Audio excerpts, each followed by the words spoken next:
Hello বন্ধুরা, এমন একটা সুস্বাদু নিরামিষ তরকারি ডাঁটা আলু কুমড়ো বড়ি কাঁঠালাটি দিয়ে করা। একবার হলেও খেয়ে দেখবেন, একবার খেলে বারবার খেতে ইচ্ছা করবে। তবে খাওয়া দাওয়ার পরে কমেন্ট করে বলবেন যে কেমন হয়েছে। হ্যালো বন্ধুরা, দেখুন আমি কাটাকুটি করেছি ডাঁটা আলু কুমড়ো, এর পাশে কাঁঠালের আটি। হ্যালো বন্ধুরা, দেখো আমি মশলা বাটতে চলে এসেছি। প্রথমে বাটি নিয়ে নিলাম, নিয়ে এবারে কাঁচা লঙ্কা আদা আছে, এর ভিতরে নিলাম 6-7টা কাঁচা লঙ্কা নিয়ে নিয়েছি। এবার হচ্ছে জিরে দিচ্ছি,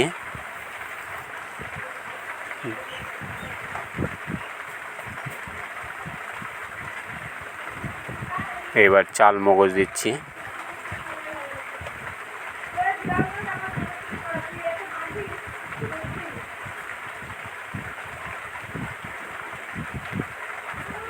এবার হচ্ছে গিয়ে গোলমরিচ দিচ্ছি,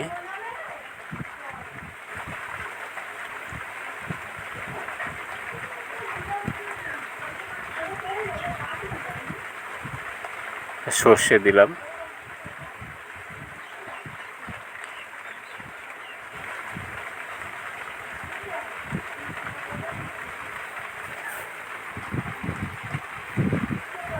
এবার একটু পোস্ত দিয়ে দিলাম,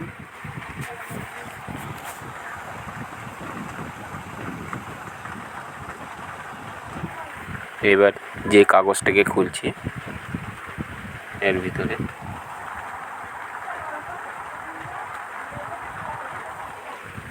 পোস্ত একটু কমে গেলে আর একটু পোস্ত দিয়ে দিলাম। এবার বাটনাটাকে বাটা শুরু করব।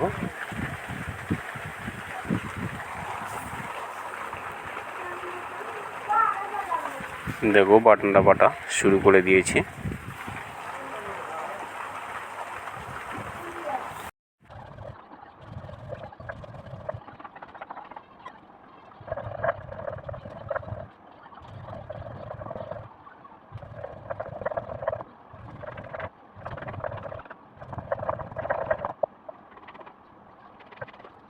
দেখুন আমার মশলা বাটা কমপ্লিট হয়ে গেছে। এবার মশলাটাকে এক জায়গায় করে তুলে নিলাম।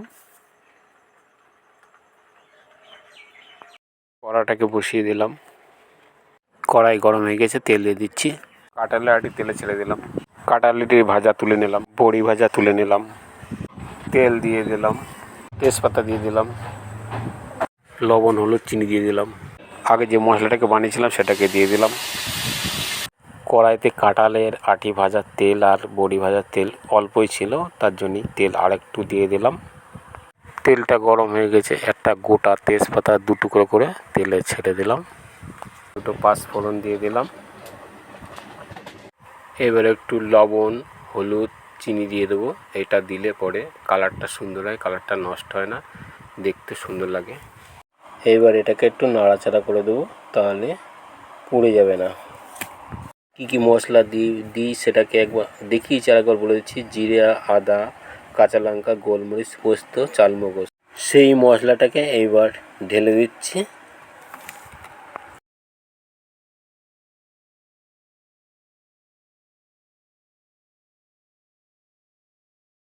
এই মশলাটাকে একটু ভাজা ভাজা করে নিতে হবে, তা নাহলে কাঁচা গন্ধটা থাকে, ভাজা করে নিলে কাঁচা গন্ধ ভাবটা থাকবে না। এটা একটু ভাজা করে নিয়ে তারপরে যে সবজিগুলো কেটেছিলাম সেই সবজিগুলো এর ভিতরে দিয়ে দেবো। দেখুন মশলাটা ভাজা ভাজা হয়ে গেছে। এবার কাটা সবজিগুলো থালায় ছিল সেগুলোকে ঢেলে দিলাম। এর পাশে যে কাঁঠালের আটি বড়ি ভেজে রেখেছিলাম সেগুলোকেও ঢেলে দিলাম। এইভাবে নাড়াচাড়া করে মশলাকে ভালো করে মিশিয়ে নিতে হবে, নাড়াচাড়া করতে থাকতে হবে। গ্যাসটাকে একটু কমিয়ে দিতে হবে, তা নাহলে তলায় লেগে যাবে, পুড়ে যাবে, পুড়ে গেলে খেতে ভালো হবে না, টেস্ট লাগবে না। এইভাবে খানিকটা সময় নাড়াচাড়া করে এগুলোকে একটু কষা করে নিতে হবে, তারপরে জল দিতে হবে। কিছুটা সময় কষে নিয়েছি, এবার লবণ হলুদটাকে দিয়ে দিচ্ছি। এবার একটু এর ভিতরে ফাঁকা করে জায়গা করে নিচ্ছি। এবার আমুল দুধটাকে এর ভিতরে দিয়ে দিচ্ছি, দেওয়ার পরে এটাকে ভালো করে কষে নাড়াচাড়া করে নিয়ে জল দিয়ে দেবো। দেখুন আমার কষাটা কমপ্লিট হয়ে গেছে। এবার আমি জল দিয়ে দিচ্ছি, জল দিয়ে এটাকে ভালো করে নাড়াচাড়া করে আমি ঢাকা দিয়ে দেবো। দেখুন এবার আমি এটাকে গামলা দিয়ে ঢাকা দিয়ে দেবো, কিছু সময় পরে এটাকে খুলে দেবো। দেখুন এবার গাবলাটাকে তুলে দিচ্ছি। দেখুন তরকারি কালারটা সে এসেছে, তরকারিটাও হয়ে এসেছে। এবার একটু মিষ্টি দিয়ে দিয়েছি, একটু পাঁচফোড়ন ভাজা গুঁড়ো, একটু ধনে ভাজা গুঁড়ো দিয়েছি। এবার একটু ঘি দিয়ে দিলাম। ঘিটা দিলে টেস্টটা ভালো লাগে, গন্ধটা ভালো আসে, সুন্দর হয়। এবার এটাকে একটু ঘেঁটে দিয়ে নামিয়ে দেবো। এটা হয়ে গেছে, দেখুন পুরো তৈরি হয়ে গেছে। এবার এটাকে নামিয়ে দেবো। দেখুন এটা পুরো কমপ্লিট হয়ে গেছে। এবার এটাকে নামিয়ে দিচ্ছি।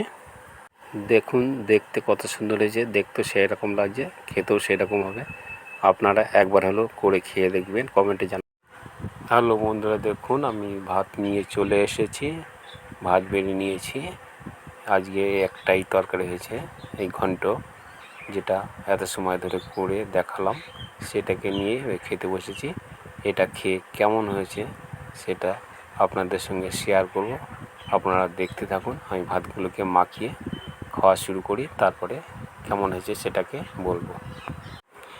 হ্যালো বন্ধুরা, তবে খাবারটা সেই টেস্ট হয়েছে, সেই লাগছে। একবার খেলে আবার খেতে ইচ্ছে করবে।